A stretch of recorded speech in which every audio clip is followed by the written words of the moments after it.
স্বাধীন করলো। এই কি স্বাধীন, এই কি স্বাধীন, কি দেখছি কি পাচ্ছি আমরা? আমার নামে কেন মিথ্যা মামলা? আমি নাকি মার্ডার কেসের আসামি, আমি নাকি শেখ হাসিনার সাথে আসামি, আমাকে 16 নম্বর আসামি করা হয়েছে। আজকে এক সপ্তাহ থেকে আমার চোখে ঘুম নেই, আমি পালাই বেড়াচ্ছি। কেন কেন কেন? আমি নাকি রাজনীতির সাথে জড়িত। কে রাজনীতি আমি জানি না, আমি একজন সাধারণ ব্যবসায়ী।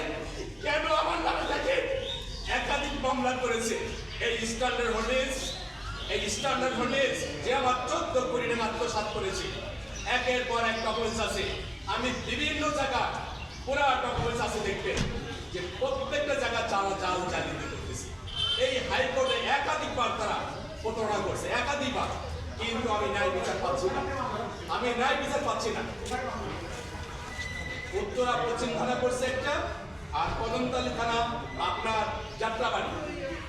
আমি অবাক।